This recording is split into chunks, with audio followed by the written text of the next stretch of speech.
वाला है, आपके ज्ञान में से कुछ कम होने वाला नहीं, ठीक है। इसलिए केवल नंबर की अपेक्षा आपने ध्यान से सुना और समझा हो तो पेपर बहुत अच्छा आपका जाएगा, ज़्यादा कोई विशेष तैयारी की बात नहीं है। परिग्रह परिमाण ग्रंथ की चर्चा अपनी हो गई थी, उसके अतिचारों की चर्चा करनी है ना। चलो, अतिवाहना अति संग्रह, अतिवाहना अति संग्रह, विस्मय लोभाति भार वहनानि, विस्मय लोभाति भार वहनानि, परिमित परिग्रहस्य च, परिमित परिग्रहस्य च, विक्षेपा पंचलक्ष्यन्ते, विक्षेपा पंचलक्ष्यन्ते। बोलिए। अतिवाहना अति संग्रह, विस्मय लोभाति भार वहनानि, परिमित परिग्रहस्य च, विक्षेपा पंचलक्ष्यन्ते। 5 प्रकार के अतिचार हैं, और अतिचार के लिए इसमें एक नया शब्द है। एक प्रश्न ऐसा भी बन सकता है, ठीक है, अतिचार के लिए कितने प्रकार के शब्दों का प्रयोग किया है? 3 शब्दों को लिखें, ठीक, विक्षेप, व्यतिपाता, व्यतिक्रम, ठीक है, बात समझ में आ रही ना। तो 5 जगह अलग अलग किया ना, एक शब्द 2 बार आया है, हाँ, बाकी सब तीनों अलग अलग हैं, ठीक। ये अतिचार शब्द तो है ही, तो वो एक आध प्रश्न ऐसा भी बन सकता है, या फिर ऐसा भी पूछा जा सकता है, विक्षेपा शब्द का अर्थ बताइए, ठीक, विक्षेपा माने, ठीक है, ठीक। देख, विक्षेपा माने अतिचार, कितने? पंच लक्ष्यन्ते, लक्षित किए गए हैं, निश्चित किए गए हैं। माने जैसे बाकी 4 व्रतों के 5-5 अतिचार निर्धारित किए गए हैं, वैसे ही परिग्रह परिमाण व्रत के भी 5 अतिचार निर्धारित किए गए हैं। कौन कौन से? अतिवाहन, ठीक है, परिमित परिग्रहस्य, वो दूसरा नाम है परिग्रह परिमाण व्रत का। तो परिमित परिग्रहस्य, उसके पंच विक्षेपा लक्ष्यन्ते, उसके 5 माने परिग्रह परिमाण व्रत के 5 अतिचार कहे गए हैं। 5 के नाम एक लाइन में उन्हें गिना दिया। अतिवाहन, अतिवाहन, वाहन माने चलाना, बहुत दूर तक चलाना। अति माने बहुत, अति सर्वत्र, अति तो सब जगह ही निषेध किया गया है, ठीक है, और यहाँ तो अति शब्द ही लगा। अतिवाहन कि भाई अपने जो नौकर हैं, बैलगाड़ी है, और इनको तिर्यंचों को बहुत दूर तक चलाना, ठीक है, तो ये क्या? अतिवाहन नाम का अतिचार हो जाए। अब ये अहिंसा के अतिचार में जाएगा कि परिग्रह के परिमाण व्रत के अतिचार में जाएगा? बहुत दूर तक चलाने में तो हिंसा होती है, पैरों में तकलीफ होगी, पैर छिलेंगे, ये तो अहिंसा व्रत में जाना चाहिए ना, या परिग्रह परिमाण व्रत में क्यों लिया? लोग के वश होके कैसे लाए? हाँ, ठीक, आप सही उत्तर दिया दिल्ली ने पहली बार। लोग के वशीभूत होके ऐसा काम करते हैं।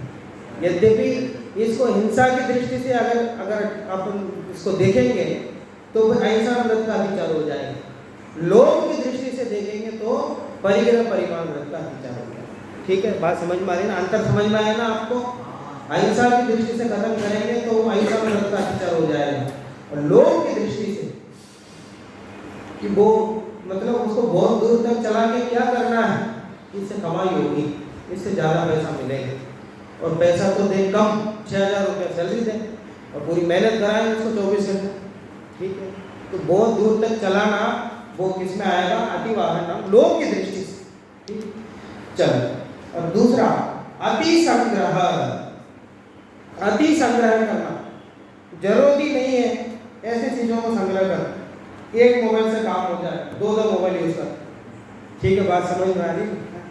एक मोबाइल से काम हो जाता है, 10 मोबाइल रखना अपने पास, और ये क्या वो मोबाइल के पीछे कवर लगता है, तो एक से काम हो जाता है, ठीक है, 10-15 कवर लेके रखना, ठीक, एक चश्मा से काम हो जाता है, तो 8-10 15-20 चश्मा बनवा के रख लेता है, तो एक दिन एक पहले, और उसको भी ड्रेस के हिसाब से बनवा के रखता है, इस कलर से मिलेगा तो ये पहने। अब चश्मे में कलर का क्या लेना देना, चश्मा तो वो देखने का काम करता है, उसमें कलर से क्या लेना देना, उसमें स्टाइल से क्या लेना देना, ठीक है चल रहा है सब ठीक। तो और कपड़ा तो एक पहनना है तो 10 जोड़ी रख लो तो समझ में आता है, 1000 जोड़ी 2000 जोड़ी इकट्ठा करके रख लो, ठीक है। वो जो क्या वो तमिलनाडु की जो पूर्व मुख्यमंत्री थी जयललिता, ठीक है, उसके बारे में ऐसी खबर चलती ना, हाँ वो क्या वो 1000-2000 जोड़ी चप्पल जूते और सोने चांदी के चप्पल जूते, और उसको क्या करेंगे, वो पहन के तो जा सकते नहीं बाहर, फिर बनवा के क्या फ़ायदा उसका, ठीक है। तो बोले कि बहुत सारा ऐसा इकट्ठा करके रखा, और उसमें से पहनना कितना, तो पहनना अति संग्रह, जिन्हें ज़रूरत नहीं है ऐसी चीज़ों को ले जाकर रख लें, ठीक है। और फल सब्जी भी लेते हैं लोग ज़बरदस्ती ला के पटक देते हैं, फिर खराब हो जाते हैं फेंकना पड़ता है। ज़रूरत से ज़्यादा इकट्ठा करने का नाम क्या है, अति संग्रह। तो वो अतिचार है। अगर परिग्रह परिमाणता आपने ले लिया है तो ज़रूरत से ज़्यादा इकट्ठा नहीं करना चाहिए, जितनी ज़रूरत हो उतना, ठीक है। उससे थोड़ा सा ज़्यादा, दुगना तिगुना तो समझ में आ जाता है, और बहुत ज़्यादा नहीं। विस्मय ये अतिचार्य समझना चाहिए, ठीक है। आपके पास मान लीजिए साइकिल भी नहीं है, ठीक है, इतने में किसी के घर में आप गए, तो करोड़पति वाले के घर में गए, उसकी मर्सिडीज गाड़ी आपने देखी, फिर क्या होगा, अरे वाह, ठीक, अरे उसकी बहुत इतनी महंगी गाड़ी, और उसका मकान तो देखो। अब कोई तो बाथरूम देख के एकदम इसमें, अरे इतना बढ़िया बाथरूम, अब क्या उसका प्रयोजन क्या, बात समझ में आ रही ना। अनावश्यक की दूसरों की संपत्ति देख के विस्मय करना, इनके पास से, अरे उनके पास तो तो ये सब बहुत चलता है, ठीक है।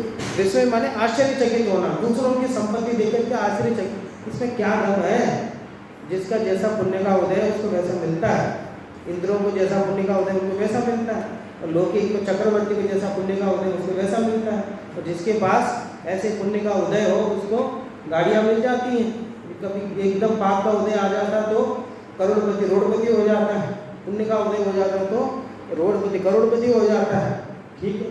पर ये एक बात है, जो भी आदमी बड़ा बनता है उस मतलब सबकी कहानी एक सी रहती है कि हमें तो 2 रोटी नसीब नहीं होती, हमने तो दिन रात मेहनत की, हमने तो ऐसे दिन देखे हैं कि आज जा कर के हर व्यक्ति सफल, मतलब जो भी सफलता को प्राप्त कर लेता है, हर आदमी की एक सी कहानी, हर व्यक्ति यही कहता है कि हम तो बस उसमें पढ़ते थे, बिना लाइट के पढ़ते थे, और क्या सूखी रोटी खाते थे। हर आदमी बड़ा करने के बाद एक, कोई ये नहीं कहता कि हम अच्छी स्थिति में थे और पुण्य का उदय आ गया तो हम ऐसे हो गए, ऐसा कोई नहीं कहता। और मैं उस स्थिति को पहुँचने के बाद थोड़ा अहम हो जाता, इसलिए सब, ठीक है, बात समझ में आ रही है ना। तो संयोग है, ठीक है, और पुण्य का उदय जैसा वैसा होता जाता है, ठीक है। तो अपना काम क्या है, उसमें किसी की संपत्ति देके विस्मय नहीं करना, ठीक है, जिसका जितना पुण्य का उदय है, ठीक। और किसी की गरीबी देख के घृणा भी मत कर, ठीक है, उसका पाप का उदय है उसको नहीं, ठीक। तो विस्मय करना भी एक अतिचार है, ठीक है, जिसके बाद जितना उसको वो कौन सा अपना काम आने वाला है और हमें कौन सा कमाना है, ठीक है, इसलिए ऐसा नहीं करना चाहिए। और अगला अति लोभ, कई लोग ऐसे होंगे बहुत लोभी हो, ठीक, उनको प्राप्त में संतुष्टि बना समझने नहीं है। 40 नंबर जिस विद्यार्थी को मिल जाए वो देख के खुश हो जाएगा कि मैं पास हो गया, 40 नंबर आ गए मेरे, पर जिसके 96 नंबर आए उसको बड़ी समस्या है। किस बात की, 4 नंबर कहाँ से बने, 4 नंबर क्यों नहीं आए। 40 वाला तो इस बात से खुश है, अरे हम तो पास हो गए, बात खत्म, ठीक है, हमें तो इतनी भी उम्मीद नहीं थी। वो 96 वाले में अध्यापक को परेशान करेगा, वैसे ये 4 नंबर काटा कहाँ से आपने, बेटा इसमें से काटा, कि वैसे आपने उसको तो नहीं काटा, उसको तो आपने दे दिया, क्योंकि भैया उसके 33 नंबर आ रहे थे, उसको भी काटता तो फेल हो जाता, इसलिए उसमें उसको काट के भी नंबर दे दिया, 35 कर दिया, और तुम्हारे 96 आ रहे थे, फिर भी तुम्हारी गलती, तुम्हारी काट दी कि नहीं 2 नंबर और बढ़ा, ठीक है। फिर 100 नंबर करके जब तक उसके पेपर में 100 नहीं लिखे जाएंगे तब तक फिर सम्यक दर्शन अटक जाता है उसका, उसके बाद ही सम्यक दर्शन होता है उसका, ठीक है। तो वो समझ में आई ना बात, तो मतलब लोभ बना रहता है, संतुष्टि नहीं होती है। 25,000 सैलरी मिल रही है कि साहब 25,000 से क्या होता है, आजकल कहाँ से गुजारा चले, आजकल तो कुछ नहीं होता है साहब। मैं किसी के पास भी बैठो, किसी भी कर्मचारी के पास, अरे क्या होता है, अरे 25,000 वाला ये कहेगा कि 25,000 से क्या होता है, 50,000 वाला कहेगा 50,000 से क्या होता है, 1 लाख वाला कहेगा 1 लाख से। अरे इसका तो कोई जवाब ही नहीं है, कोई अंत थोड़ी है इसका। ठीक है, जितनी सैलरी मिलती जाती है उतना ही, उतनी मांग भी बढ़ती जाती है, उतनी वांछा भी बढ़ती जाती है, उसका कोई अंत थोड़ी है। इसलिए जितना मिल जाए उतना ठीक है, उसमें संतुष्टि नहीं होती। तो कई लोग लोभ करते रहते हैं, ये कपड़ा तो अच्छा साहब, एक और मिल जाता तो अच्छा, अरे एक कपड़ा अच्छा मिल गया, उसको पहन के उसका आनंद लो ना, ये साहब बहुत बढ़िया है, एक और मिल जाता तो अच्छा। उस समय में उसको लोभ, ठीक है, लोभ निरंतर उसको ऐसा रहता है, इस वजह से उसको भी अतिचार में उन्होंने ली। ठीक है, जितना जो मिल गया उतना काम प्राप्त में। उपाध्याय कनिष्ठ में पूरे वर्ष भर में मैंने 608 रुपये खर्च किए थे। फिर बाद में संख्या का भी पता, अच्छा 608 जीव मोक्ष जाते हैं तो उसमें 608 में से 528 रुपये तो टिकट में गए थे मेरे वहाँ से आने में। ठीक है, तो कुल मिलाकर 100 रुपये भी खर्चा नहीं हुआ।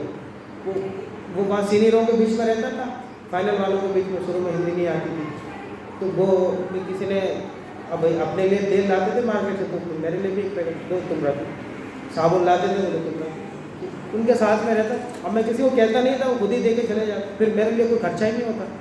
ठीक है, बात समझ में आ रही। अब ठीक है, वो करना ही क्या, उस अभाव में भी था, ये भी है, पर मतलब इच्छा भी नहीं होती, पर कोई अभाव में वो जरूरी नहीं कि खर्चा नहीं करे, तरह तरह के विकल्प आने लगते। ठीक है, बात समझ में आ रही। इसलिए संतुष्टि का होना बहुत ज़रूरी है, जो आपके पास है वो बढ़िया है। ठीक है, उसमें संतुष्टि रखो। अति मतलब ज़्यादा लोभ करना एक अतिचार है। ठीक है, चलो, आत्म संतुष्टि बहुत जरूरी है। अगला अतिचार कौन सा है? अति भार वाहन।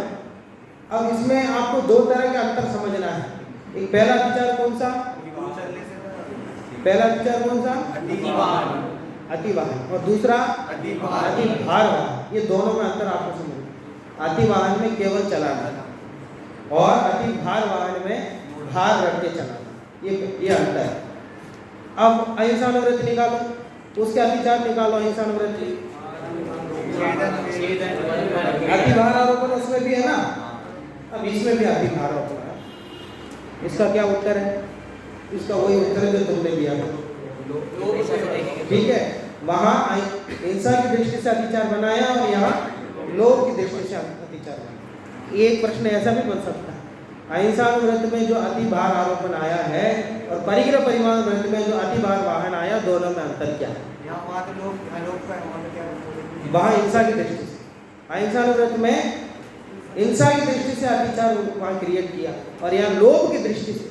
दोनों ही मतलब भार वाहन तो दोनों ही कराते हैं, पर वहाँ जो भार वाहन कराता है वो जीव को हिंसा पहुँचाता है, जीव को तकलीफ पहुँचाता है, इस दृष्टि से उसका अतिचार कहा। और यहाँ वो ज़्यादा भार लेके ज़्यादा पैसा कमाना चाहता है, लोभ प्रधान है, तो इसमें लोभ की दृष्टि। हिंसा तो यहाँ भी हो रही है, पर यहाँ लोभ को प्रदान करके इस अतिचार का नाम कहा। और वहाँ लोभ तो वहाँ भी है, पर वहाँ हिंसा को प्रदान करके अतिचार। ठीक है, बात समझ में आ रही ना? चलो, इस प्रकार ये 5 अनुव्रतों का स्वरूप हमने देखा। चलो बोलो एक बार इस श्लोक को। 62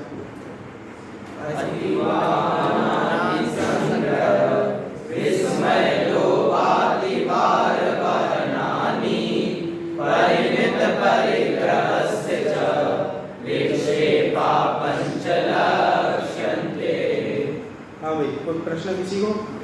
हाँ, इसमें जब हमने अति वाहन को उधर से करा तो अति वाहन का तो उधर कुछ नहीं है ना, उधर तो ये उसका ही है, अति भार वाहन का ही है ना पीछे। अति भार आरोपण है उसमें, अति भार दोनों में है ना। अति वाहन तो क्या अहिंसा, उसमें आरोपण है चढ़ाना होगा, अति भार चढ़ाना और यह अति भार वहन कराना, अर्थ तो एक ही है, दोनों का लगभग एक ही। उसको चढ़ाता क्यों? लेके जाने के लिए तो चढ़ाता, बात तो वही हुई। तो शब्द में थोड़ा सा भेद है, पर अर्थ तो दोनों का एक ही है, पर अपेक्षा समझने की बात है। मैंने कहा ना, हिंसा और लोभ, बस इतना। ठीक है, बाकी मतलब प्रभाचंद्राचार्य ने लिखा है, ये कोई मतलब कल्पना की बात नहीं है। मैं तो सोच रहा था आपको खुद को ही विकल्प आएंगे साहब, ये तो पहले भी आ चुका है, यहाँ क्यों आ रहा है? पर प्रभाचंद्र आचार्य ने मूल टीका में दोनों का अंतर ये बताया कि वहाँ हिंसा की दृष्टि से और यहाँ लोभ की दृष्टि से। ठीक है, चलो अब ये 5 अनुव्रतों को पालन करने का फल क्या है सो बतलाते हैं। फल वही है जो सुबह दादा ने बताया था। क्या बताया था? स्वर्ग। ठीक है, देखो पंचानुव्रत निधयो निरतिक्रमणा फलन्ति सुरलोकम् यत्रावधिरष्टगुणा दिव्य शरीरं च लभ्यन्ते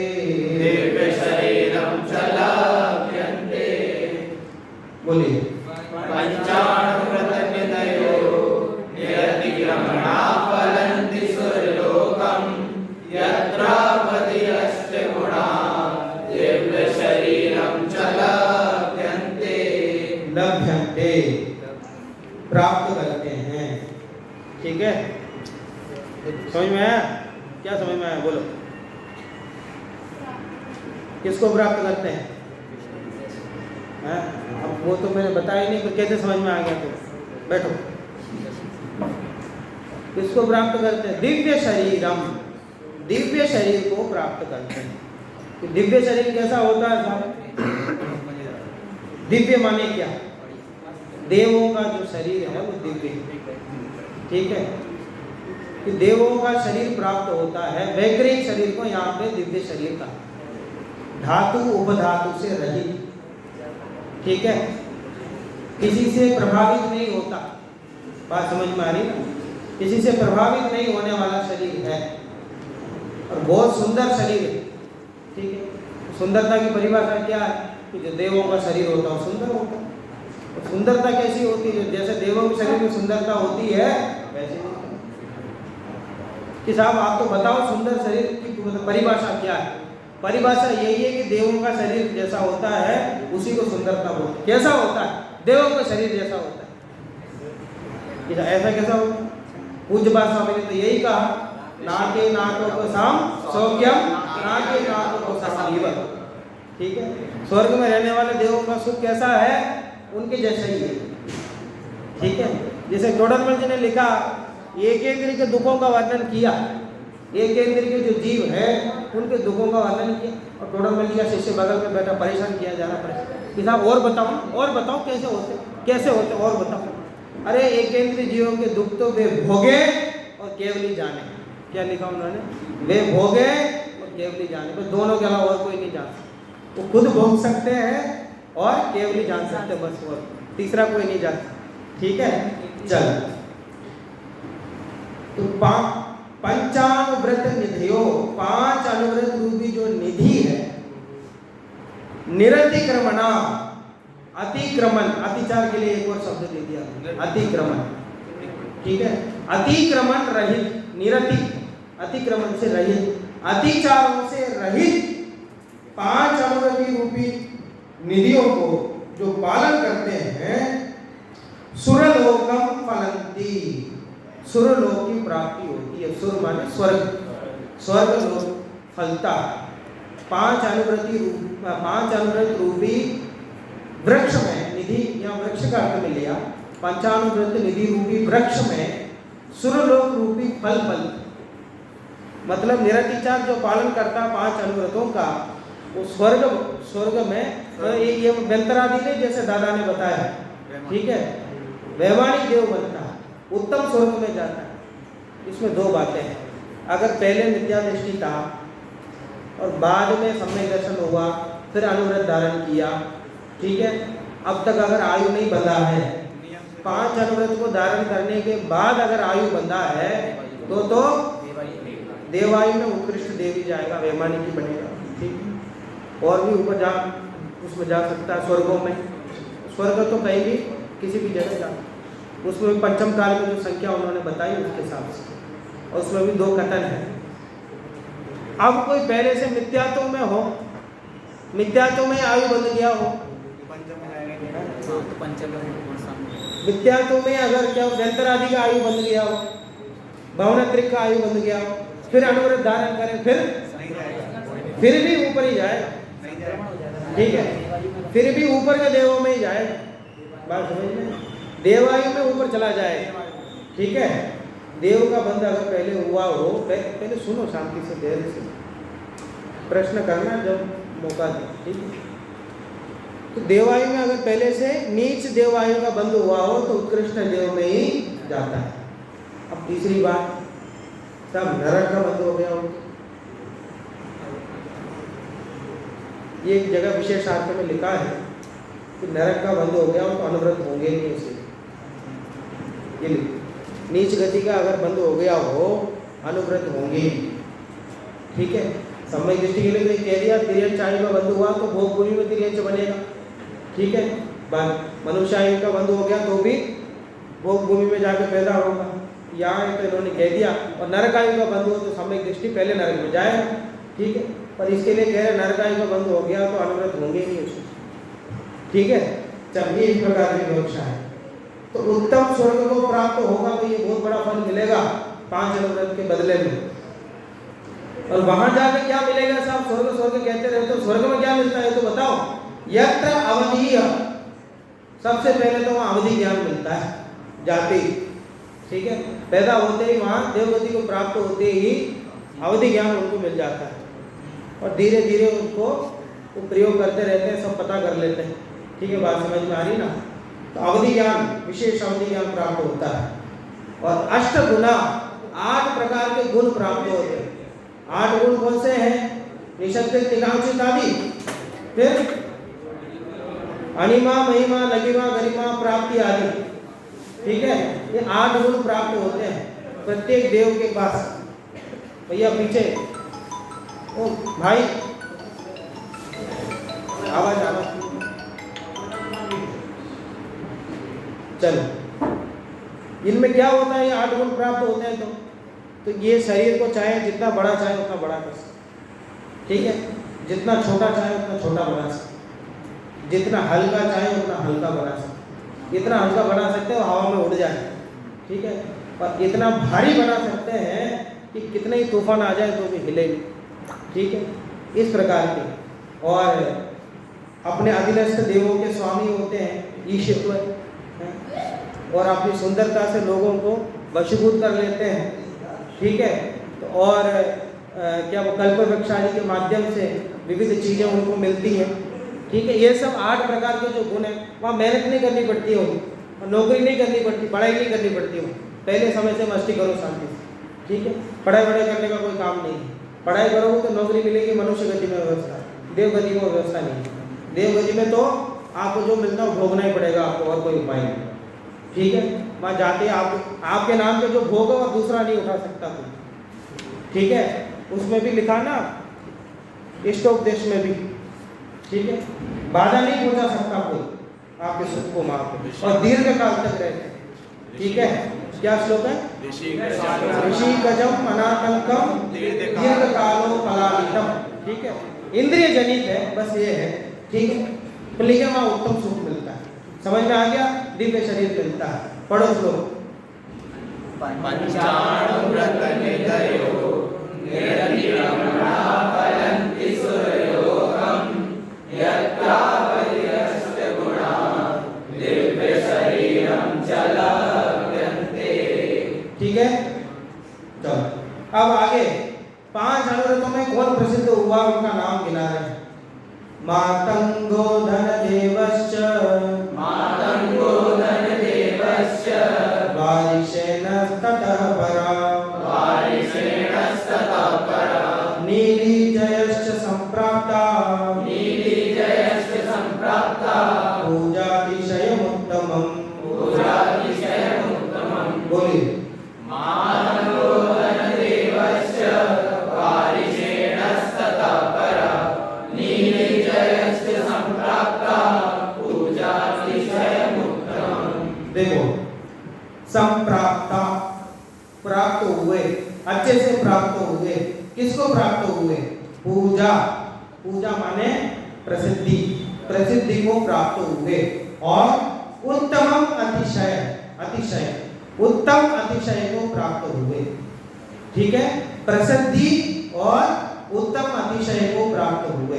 अतिशय माने क्या? अतिशय का अर्थ यहाँ क्या लेना? यहाँ ये अतिशय का मतलब ये है कि साहब जैसे ब्रह्मचर्य अनुव्रत का नाम लेते ही कि नीति का नाम प्रसिद्ध, अतिशय विशेष प्रकार का यश, ठीक है, उसे यहाँ अतिशय। तो विशेष प्रकार के यश और प्रसिद्धि को प्राप्त हुए कौन कौन? मातंगो। पहले अहिंसा व्रत में कि सारे जो जैनी है अपने आप को अहिंसा व्रती कहते हैं, पर यहाँ पे अहिंसा व्रत में प्रसिद्ध कौन हुआ? चांडाल, ठीक है। उनकी दृष्टि कहाँ गई? समुद्रभद्राचार्य उनने, पर ये भी इसमें अपेक्षा है कि भैया वो नीच जाति वाले वो भी पालन कर सकते हैं, तो आप क्यों नहीं, ठीक है। इसलिए तो चांडाल का नाम उन्होंने लिया। मातंग नाम का जो चांडाल है वो अहिंसा व्रत में प्रसिद्ध हुआ। इसकी कहानी तो आप बहुत बार आप देख चुके होंगे, पाठशाला वगैरह में जो जाते हैं, कभी भी मंचन होता है तो इस नाटक का तो अधिकतर होता ही है। तो चांडाल था, उसने उसको क्या बोलते हैं, घर वालों ने उसको सांप ने काट लिया था, तो घर वालों ने उसको मरा हुआ समझ करके शमशान घाट में फेंक दिया था। वहाँ पे सर्वौषधि रिद्धि से संपन्न एक मुनिराज आए, उनकी हवा लगने से वो सही हो गया। तो उनसे नियम उसने ले लिया, अष्टमी और चतुर्दशी को किसी को मैं नहीं मारूंगा, फांसी पे नहीं चढ़ाऊंगा, ऐसा नियम ले लिया। फिर राजा ने नियम निकाला कि कोई मांसाहार का सेवन नहीं करेगा, तो अपने बगीचे में उसने मेंढे का वध करके उसके बेटे ने, राजकुमार ने उसका क्या मांस पका के खाया। माली ने ऊपर से देख लिया, ठीक है, माली ने बता दिया, तो राजा को गुस्सा आ गया, इसको ले जाकर मार दो। तो सैनिक आए, तो दूर से सैनिकों को देख के घर में घुस गया और पत्नी से बोल दिया, कह देना कि गाँव गए। तो सैनिकों ने बोला तो बड़ा अभागा आदमी है, आज अगर काम करता तो बहुत माल मिलने वाला था इसको, ठीक है, बेवकूफ़ पता नहीं क्यों गाँव चला गया। तो इसकी पत्नी ने सुन ली, तो पत्नी ने इशारा कर दिया मुँह से, तो बोला गाँव गए, गाँव गए, गाँव गए, ऐसा कह दिया उससे उसकी पत्नी ने। तो उसको उठा के ले गए और उसने तो मना कर दिया, साहब मेरा तो नियम है, मैं नहीं कर सकता। तो बहुत लोग प्रलोभन दिया उसको, फिर भी माना नहीं। तो राजा गुस्सा आ गया, मेरी बात मानता नहीं है तू, एक तो काम देते तुम्हें, और नीच जाति वालों कौन से नियम होते हैं, कर चल फटाफट। ने कहा नहीं साहब, हम नियम लिया, हम तो पालन करें, अहिंसा हिंसा नहीं करेंगे इसमें, ठीक है। अब उनने कहा दोनों को उठा के पटको, ठीक है, दोनों को मार के। तो पहला वाला था वो तो राजकुमार तो मर गया, इसके तो सिंहासन बन गए, ठीक है। तो ये प्रसिद्ध हुआ मातंग। और धनदेव, धनदेव किसमें प्रसिद्ध हुए? सत्याग्रह, सत्य बोलने। एक का नाम था जिनदेव, एक का नाम था धनदेव, ठीक है। नाम से तो ऐसा लगे जिनदेव अच्छा है और धनदेव बुरा है, पर प्रसिद्ध धनदेव हुआ, ठीक है। दोनों व्यापार करने गए थे समुद्र पार करके, और आपस में बात हो गई थी भैया जो लाभ होगा दोनों आपस में बांट लेंगे, ठीक है। व्यापार आगे अच्छा वाला आगे बढ़ गया, पर जिनदेव क्या करता था, आधा हिस्सा उसको नहीं देता था, कम हिस्सा देता था। और धनदेव ने सब ठीक है, चलो ठीक है, ले लेता हूँ। तो पहले घर वालों ने कहा कि भैया तुम पूरा पैसा क्यों नहीं लेते हो? तो समाज वालों ने कहा, फिर राजा के पास पंचायत बैठी, तो उनने कहा कि फिर जिनदेव ने कह दिया ऐसी कोई बात नहीं हुई थी हमने आपस में, आधा आधा हिस्सा करेंगे ऐसी कोई बात नहीं होती, झूठ बोल रहे हैं ऐसा। तो भैया बहुत पूछा, पता ही नहीं चला। तो उन्होंने क्या कहा कि दिव्य न्याय से इसका फैसला करेंगे। दिव्य न्याय क्या होता है? दोनों के हाथ में अंगारा देते हैं, ठीक है, अंगारे दोनों हाथ में देते हैं। जो सच बोल रहा है उसके हाथ नहीं जलते, और झूठ बोलता है उसके हाथ जल जाते, ठीक। और जिनदेव और धनदेव दोनों के हाथ में अंगारे दिए, तो जिनदेव था उसके हाथ में जल गए, और जो धनदेव था उसके हाथ नहीं जले, और सत्य की प्रशंसा हुई उसके संग, धनदेव प्रसिद्ध हो, ठीक है। तो वारिशे, स्थितिकरण अंग में वारिशे का नाम आया था ना, वही कहानी किसने सुनाई थी? स्थितिकरण अंग, ख्याल में है? ख्याल में है तुम्हें? भूल गए? लंबी ने शॉर्ट में सुना, तो मेरे जैसे सुना है, बहुत शॉर्ट में। शिष्य थे, तो मतलब वो मार्ग से विचलित हो गए थे। तो वो जब घर आए तो उन्होंने बताया कि देखो मेरी इतनी संपत्ति है, इतनी पत्नियां हैं, इनको छोड़ के मैं गया था, तो इन सबको स्वीकार कर लो। तो वो उन सबको देखता है कि इतनी सारी संपत्ति को छोड़कर, वो तो हाँ समझ गया, पर इसमें ऐसा लिखा है कि सेम वही कहानी है कि चलो ठीक है, वो भी उन्होंने मतलब आप ये समझ लो कि और क्या बोल आचार्य व्रत में कौन प्रसिद्ध होगा जिसने चोरी नहीं की? बात समझ में आ रही है ना? ऐसे वारिशेन है, पर मैं उसमें लिखा था कि वो स्थितिकरण में जो वारिशेन है उसी की कहानी है, पर इसलिए मैंने उसको पढ़ा नहीं था, मुझे लगा वो हाँ प्रसंग ऐसा आया नहीं है। पर ऐसा कोई हार की कहानी है कुछ, ऐसा कोई हार है जो रानी के पास होती है, फिर वो उसको लेके जाते हैं, वो वापस ले जाके दे देता है राजा को, ऐसे कोई कहानी, पर उसका नाम ही आ जाता है कि इसको कहते हैं कि तुमने ही चोरी किया। जैसे जब ये जो स्थिति का मुनीराज वाली है, अब इसके पहले जब इन्हें पैरा भी नहीं हुआ तो उसके पहले ऐसा हुआ था कि जो हाँ वही तो मुझे हाँ बोलो। तो उसमें जो ये हुआ था कि एक कोई व्यक्ति चोर है जो मतलब हार को चोरी करके ले गया था, तो उसके बाद उसने क्या किया कि जो ये शमशान घाट में ध्यान कर रहे थे तो उसको उनके समक्ष वो हार को डाल गया, तो जिससे उनके ऊपर आरोप आया और राजा ने उनको मतलब सजा सुना दी, लेकिन बाद में जब मतलब फांसी दी तो मतलब ठीक है समझ में आ गया, ये कहानी है। वो शमशान घाट में बैठ करके ध्यान कर रहे थे, कौन? वारिशेन। ठीक है, तो कोई चोर राजगृह से वो कोई हार चुरा के लेके गया था और भय से इनके ऊपर डाल के चला गया, तो पीछे पीछे सिपाही आए और इन्होंने कहा इन्होंने चोरी की, इनको उठा के ले गए इनको, तो राजा ने दंड दिया, फांसी दी, तो उनकी फांसी नहीं हुई, देवों ने उनकी रक्षा की, तो आचार्यानुव्रत में प्रसिद्ध हुई। ठीक है, अगला नीली ब्रह्मचर्य व्रत में, ब्रह्मचर्यानुव्रत में नीली प्रसिद्ध हुई। नीली भी नीली महासती थी और लोगों ने उसके ऊपर आरोप लगा दिया, तो जिनेंद्र भगवान के मंदिर में जाकर के वो वहाँ खड़ी हो गई और बोली जब तक ये मेरे ऊपर जो दोष लगा है ये दूर नहीं होगा तब तक मैं भोजन पान का त्याग करती हूँ, ऐसा नियम ले लेती हैं। फिर बाद में जो नगर देवता है, नगर देवता वो राजा के सपने में जाकर के फिर वो ऐसा कह करके कि भाई जो सती है जब तक वो आकर के उसके पैर नहीं लगेंगे, बाएं पैर के चरण नहीं लगेंगे तब तक ये गेट नहीं खुलेगा, ऐसा कह करके नगर के पूरे गेट बंद कर देते हैं। फिर अगले दिन, पर इस कहानी में ये भी विचारने लायक है, ये कहते हैं कि फिर जितनी भी स्त्रियां वो सब जाती है फिर गेट खुलता नहीं है, और फिर ये जब नीली जाती है तब गेट खुल जाता है।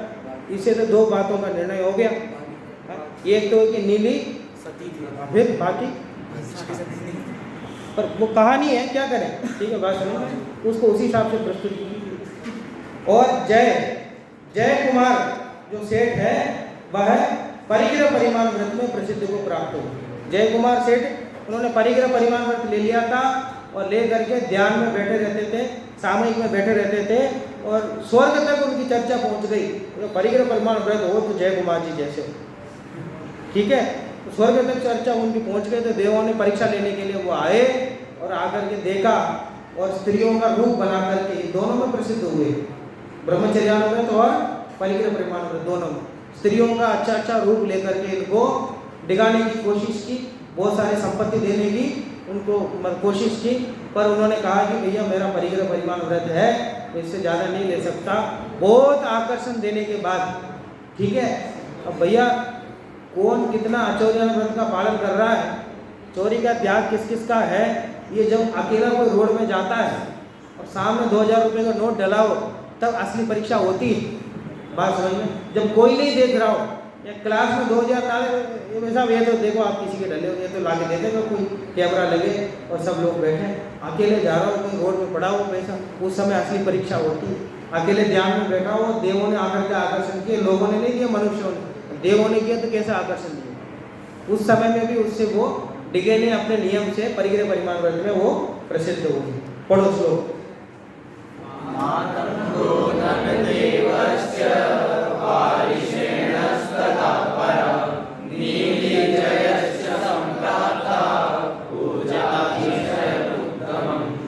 अब ये 5 पापों में भी कौन कौन प्रसिद्ध हुआ साहब, ये भी नाम बताओ।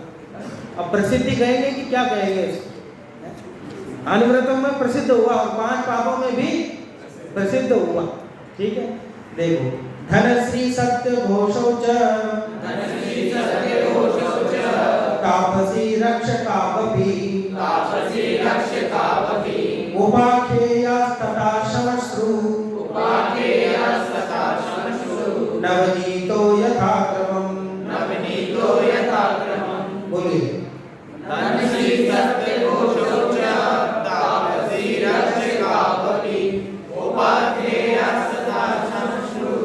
उपाख्येयस्तथा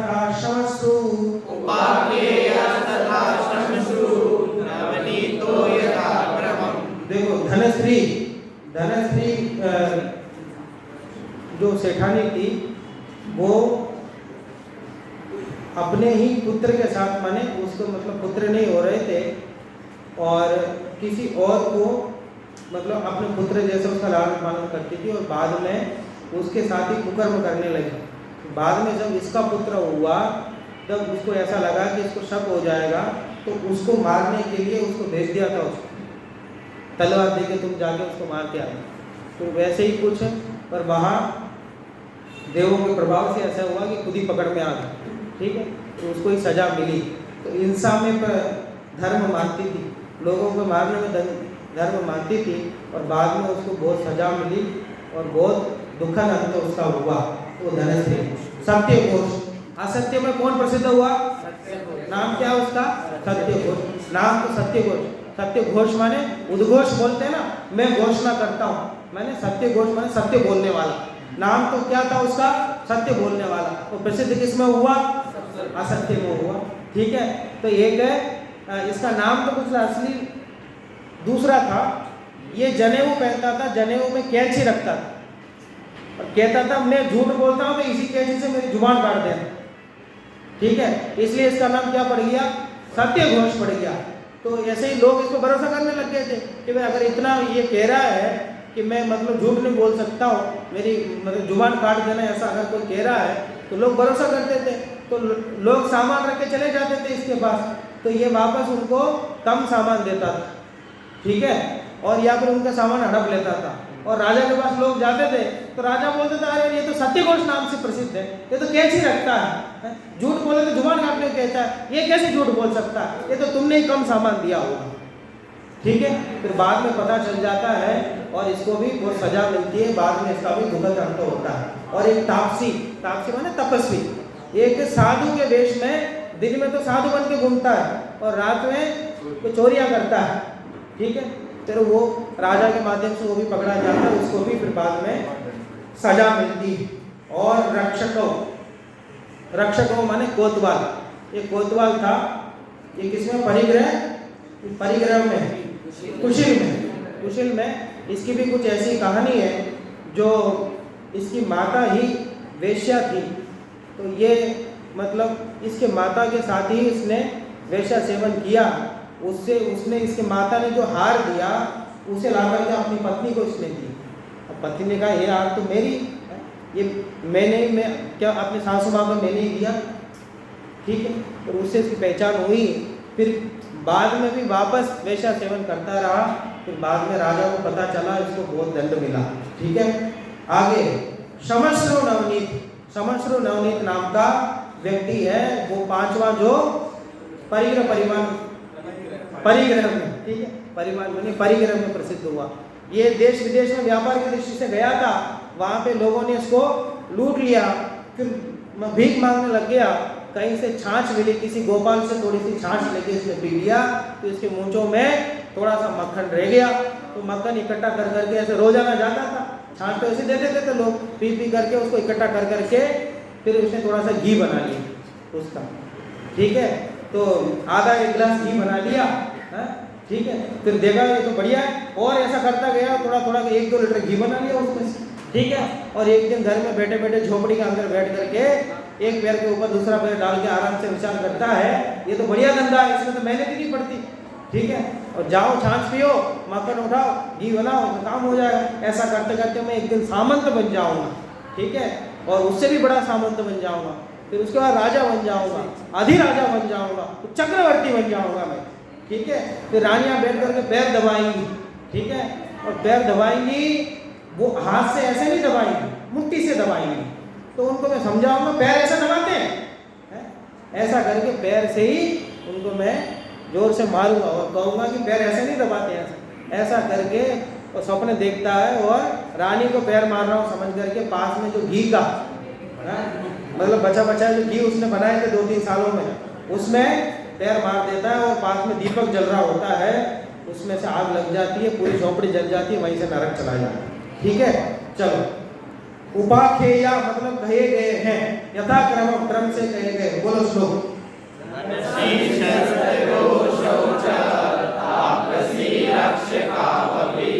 उपाख्येया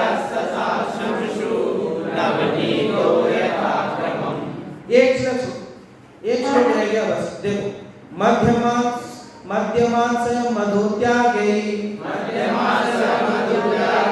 सहानुव्रत पंचकम अष्टौ मूल गुणानाहुर ग्रहीणां श्रवणोत्तमा। देखो, ग्रहीणां गृहस्थों के मूल गुण कितने? अष्टौ 8। आहुर आहु माने कहा हुआ है। किसके द्वारा कहा हुआ है? श्रवणोत्तम। श्रवणों में जो उत्तम है, मुनियों में जो उत्तम है, कौन है मुनियों में उत्तम? कौन है? गणधर। ठीक है, तो गणधर भगवान ने गृहस्थों के आहु कहे हैं। क्या कहे हैं? मूल गुणान। कितने? अष्टौ 8 मूल गुण कहे हैं कि कौन कौन से? अनुव्रत पंचकम 5 तो अनुव्रत है, जो अनुव्रतों का स्वरूप हमने समझाया वो 5 सह, उसके साथ में मध्य मांस मधु त्यागई। मध्य त्यागई, मांस त्याग और मधु त्याग। ठीक है, मध्य मांस मधु इन तीनों को त्यागना और इनके साथ साथ 5 अनुव्रतों को, सह माने साथ 5 अनुव्रतों का पालन करना। तो कितने हो गए? 8। ये 8 मूल गुण श्रावकाचार्य की अपेक्षा से है, जिसमें अनुव्रत और मध्य मांस मधु त्याग को जोड़ा है। किसी ने पंचोदुम्बर फल जोड़ा है, जिनके जो भी अलग अलग आचार्य, पर समंतभद्र आचार्य ने 8 मूल गुण में ये जोड़ा है। देखो, कई बार मैं ये प्रश्न करता हूँ, ये प्रश्न आएगा। समंतभद्र आचार्य के अनुसार 8 मूल गुणों का नाम लिखे। हर बार 2-4 बच्चे 5 उदुम्बर फल और मध्य मांस होते लिखते ही लिखते। ठीक है, वो जैसे अनादि मिथ्या तो निकलता नहीं है, कितना ही उपदेश दो, ऐसे ये बात दिमाग में ऐसे बैठ गई कि अष्ट मूल गुण माने 5 उदुम्बर फल और मध्य मांस मधु त्याग।